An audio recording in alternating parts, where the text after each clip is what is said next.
मेरी बहन ने अपनी प्रेगनेंसी में मुझे अपने ससुराल बुला लिया और अपने साथ ही सुलाने लगी।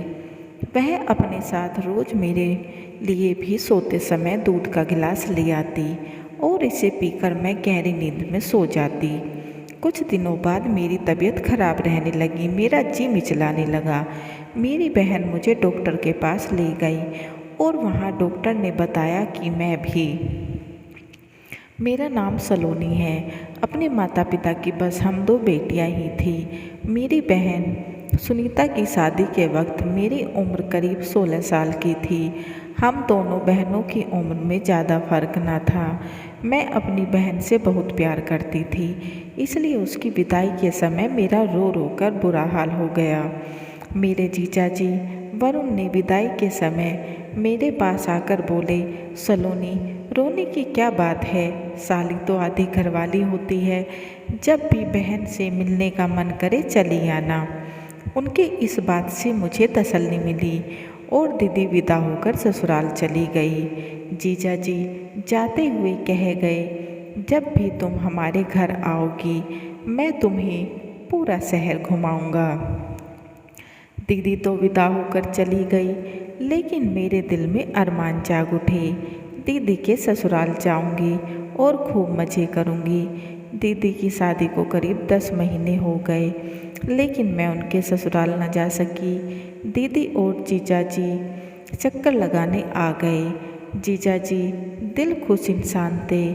वह जितने दिन भी हमारे घर रुके बस ज़्यादा बातें मुझसे ही करते। मेरे लिए बहुत सारे तोहफे लाए थे।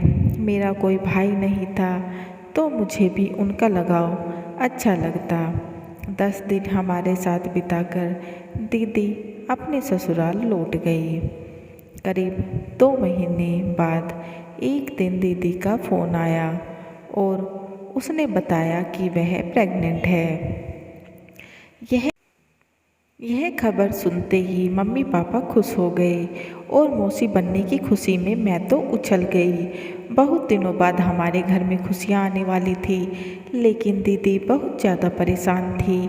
वह मम्मी से कह रही थी कि वह इस हालत में अकेले कैसे रहेगी। उसे डॉक्टर ने पूरी तरह आराम करने को बोला है। उसकी बात सुनकर मम्मी भी चिंतित हो गई। दीदी मैं तो मम्मी की जान बसती थी। मम्मी ने उसे मायके आने को कहा तो वह कहने लगी, वरुण उसे गांव में छोड़ने को तैयार नहीं। शहर में तो डॉक्टर हैं, कभी कोई दिक्कत हो तो। और वैसे भी डॉक्टर ने लंबा सफ़र तय करने को मना किया है। फिर कोई और उपाय न होने पर दीदी की बात सुनकर मम्मी बोली, बेटा तू फिक्र मत कर, मैं सलोनी को तेरे पास भेज दूंगी। तेरा मन भी लग जाएगा और घर का कामकाज भी संभाल लेगी। मम्मी की बात सुनकर दीदी बहुत खुश हो गई और बोली, सलोनी को अकेली मत भेजना, उसके जीजा आएंगे उसे लेने। मैं तो कब से इस दिन का इंतज़ार कर रही थी, इसलिए जल्दी से अपना सामान पैक करने लगी। मैं तो मानो खुशी के मारे आसमान में उड़ रही थी। फिर अगले दिन ही जीजा मुझे लेने आ गए और उनके साथ में दीदी के ससुराल आ गई। दीदी के ससुराल में दीदी के अलावा जीजा और बस उनके ससुर ही थे। इसलिए मुझे वहाँ रहने में कोई परेशानी नहीं होने वाली थी। दीदी मुझे देखते ही एकदम चहकने लगी। उसने मेरी पसंद की सभी चीज़ें पहले से ही तैयार रखी थी।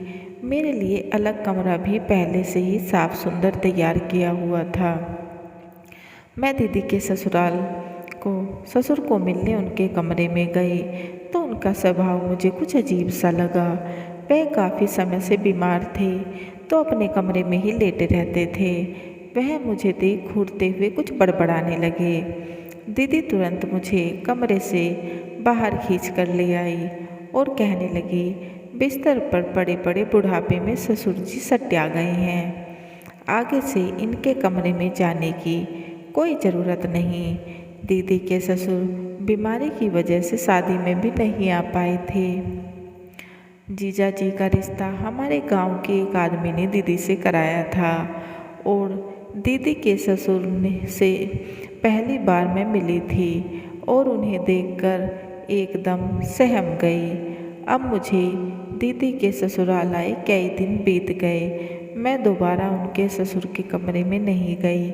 मेरे जीजा जी मेरा खूब ख्याल रखते। दीदी ज़्यादातर आराम करती। घर का पूरा काम मैंने अच्छे से संभाल लिया था, लेकिन फिर अचानक मेरे साथ कुछ दिल दहला देने वाला हुआ। रसोई का सब काम खत्म कर मैं अपने कमरे में गई तो गर्मी बहुत थी, इसलिए मैं नहाने बाथरूम में चली गई तो मुझे एहसास हुआ कोई मुझे रोशनदान से देख रहा है। पहले मुझे लगा मेरा वहम है, लेकिन फिर मैंने ध्यान से देखा तो मुझे वहाँ किसी के होने का एहसास हुआ। मुझे तो अपनी आंखों पर यकीन ही नहीं हुआ कि इस घर में कौन मेरे साथ ऐसा कर सकता है। यह बात मुझे डरा देने वाली थी। मैंने जल्दी से कपड़े पहने और दौड़कर दीदी और जीजा जी के कमरे में चली गई।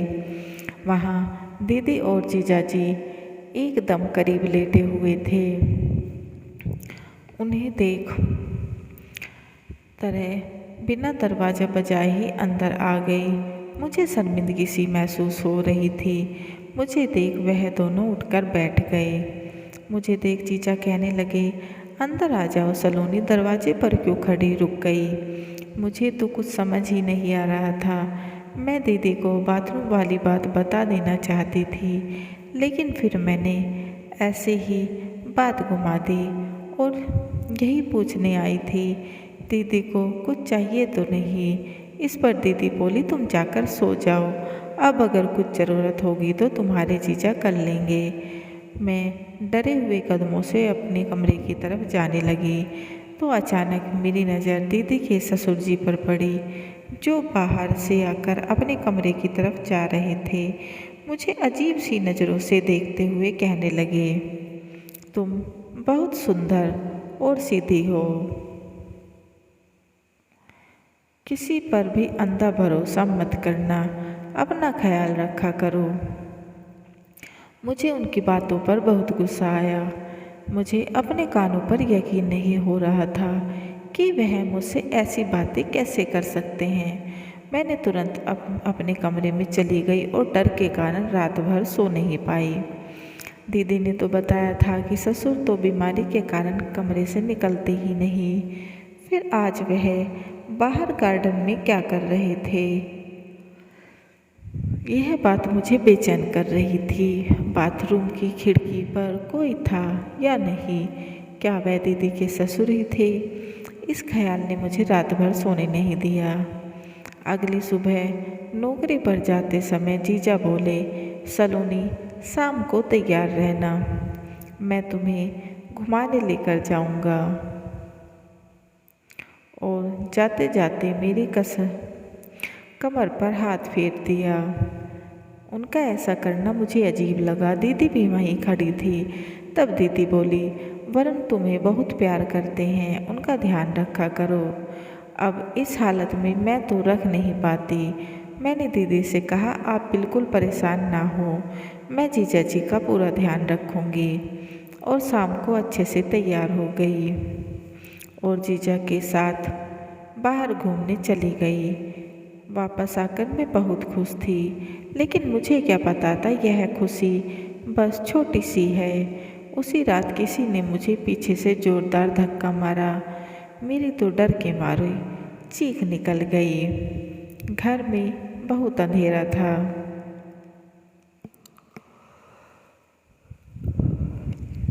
फिर भी मैं अंदाजे से दौड़कर दीदी के कमरे में पहुंच गई। मैंने दीदी को आवाज़ दी तो उन्होंने मोमबत्ती जला दी और कहने लगी, अभी लाइट आ जाएगी, तुम्हारे जीजा गए हैं ठीक करने, डरो मत। मैं तो रोने लगी। तभी लाइट आ गई। तब दीदी बोली, इतने से अंधेरे से डर गई, मेरा ध्यान कैसे रखेगी। मैंने कहा, ऐसी बात नहीं है, मेरे कमरे में कोई था इसलिए मैं डर गई। मेरी बात पर वह हंसने लगी और अरे वरुण मेरे साथ थे, ससुर जी कमरे से निकलते नहीं, तेरा वहम होगा तो डर गई। मैं दीदी को कैसे समझाती, वहाँ सच में कोई था। आखिरकार कौन हो सकता है, यह बात रह रहकर मुझे परेशान कर रही थी। अगर जीजा दीदी के साथ थे, पहले बाथरूम और अब अंधेरे में किसी का एहसास होना, शक बस दीदी के ससुर पर जा रहा था। लाइट ठीक कर जीजा वापस आए तो दीदी से कहने लगी, मैंने कहा था डर जाएगी, तुम उसके पास चली जाओ। हाँ मैं ठीक हूँ, परेशान न हो। दीदी को परेशान नहीं करना चाहती थी। डॉक्टर ने उन्हें टेंशन लेने से मना किया था और मैं कमरे में आकर दरवाज़ा बंद कर कर लेट गई। नींद तो कहाँ आने वाली थी, लेकिन यह मेरा वहम तो नहीं। मैंने सोचा कि किसी तरह अपने घर वापस चली जाऊं।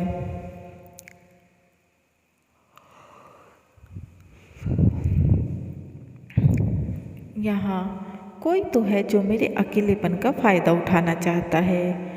अगले दिन दोपहर के समय जीजा जी एक फ़ाइल लेने के लिए घर पर आ गए। दीदी कमरे में सो रही थी, मैं रसोई में काम कर रही थी। जीजा जी रसोई में ही आ गए और मुझे पीछे से अपने हाथों से जकड़ लिया। मुझे उसकी उम्मीद जीजा से न थी। मेरे हाथ पांव फूल गए, मेरी आवाज़ गले में ही अटक गई। मैं बस खुद को छुड़ाने की कोशिश कर रही थी, लेकिन जीजा ने मुझे और ज़ोर से पकड़ लिया और कहने लगे, तुम इतनी सुंदर हो, तुम पर से तो नज़र ही नहीं हटती। मैंने बड़ी मुश्किल से खुद को छुड़ाया और रसोई से बाहर भागी। पीछे से जीजा बोले, तुम बाथरूम में एकदम कमसिन कली लगती हो। वीडियो है मेरे पास। तुम्हारा यह सुनकर तो मेरी सांसें ही थम गई। मैं तो सोच भी नहीं सकती थी मेरा जीजा इतना नीच इंसान है। मैं रोते हुए उसकी तरफ देखने लगी तो वह बोला, मेरी जान बस तुझे जी भर के प्यार करना है। वह जैसे ही मेरी तरफ आगे आने लगा, मैंने दौड़कर खुद को कमरे में बंद कर लिया। जीजा का ऐसा रूप देख तो मेरी रूह कांप गई। मैं तो उसकी कितनी इज्जत करती थी, लेकिन वह तो मेरी इज्जत छलनी करना चाहता है। फिर कुछ देर बाद जीजा वापस काम पर चला गया। मैंने अब सोच लिया था कि एक दिन भी यहाँ नहीं रहूँगी। फिर जब दीदी जागने के बाद मेरे कमरे में आई तो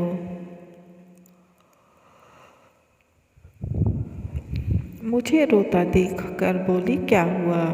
मैंने दीदी को जीजा की सच्चाई बता इस हालात में परेशान नहीं करना चाहती थी। मैंने उससे झूठ बोल दिया, मुझे मम्मी पापा की याद आ रही है, घर जाना है। वह हंसकर बोली, अरे इतनी सी बात, अभी पापा को फ़ोन कर दूंगी, वह आकर ले जाएंगे। मैं दीदी की बात सुनकर खुश हो गई। दीदी जैसे ही मेरे कमरे से उठकर बाहर गई तो धड़ाम की आवाज़ से मेरे कान पड़ी। मैं दौड़ कर गई तो बाहर देखा दीदी गिर गई थी। वह ज़ोर ज़ोर से रो रही थी। मैंने उसकी हालत देखकर कहा, डॉक्टर के पास चलते हैं, तो उसने मना कर दिया। मैंने उसे सहारा देकर कुर्सी पर बैठाया तो वह मुझे पकड़कर रोने लगी, सलोनी मुझे छोड़कर मत जाना।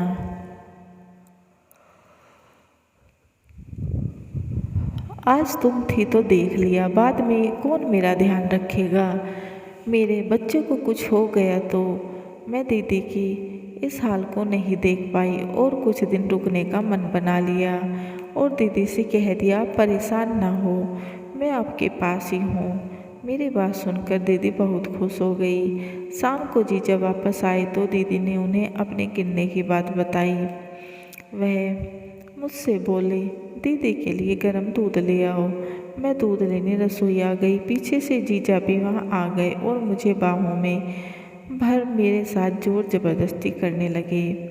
मैंने जीजा को जोरदार धक्का देते हुए कहा, कितने घटिया इंसान हो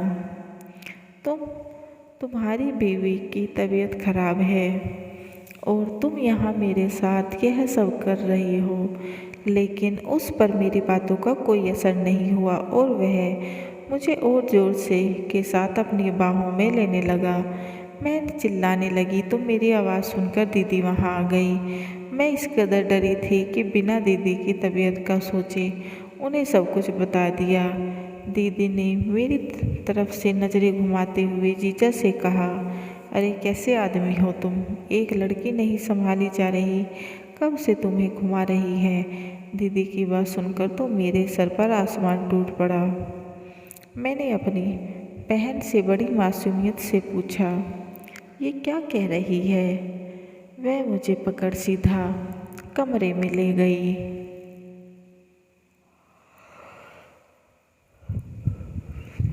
मैं बस बहन का चेहरा देख रही थी। उसने मुझे अपने पास बैठाया और बोली, सुन सलोनी, मुझे अपने पति के बारे में सब पता है और तुम्हें वरुण की इच्छा पूरी करनी ही होगी। मैं तिलमिलाते हुए उठ खड़ी हुई और बोली, दीदी तुम्हें होश तो है? क्या कह रही हो? जीजा की इच्छा मेरे साथ पति पत्नी वाला रिश्ता बनाने की है और क्या तुम ऐसे इंसान के साथ जीवन बिता पाओगी जो तुम्हारी ऐसी हालात में तुम्हारी बहन की इज्जत से ही खेलना चाहता है?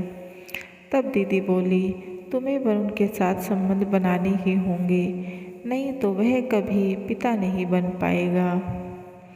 यह क्या कह रही हो दीदी? आप तो प्रेग्नेंट हो। नहीं, मैं कभी माँ नहीं बन सकती।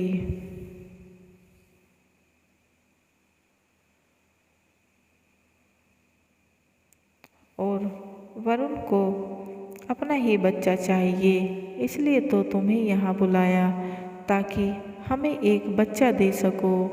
मैं वरुण से बहुत प्यार करती हूँ और कोई सौतन इस घर में नहीं ला सकती, इसलिए तुम्हें मेरे लिए कुर्बानी देनी होगी। वैसे भी हमारा कोई खून का रिश्ता तो है नहीं।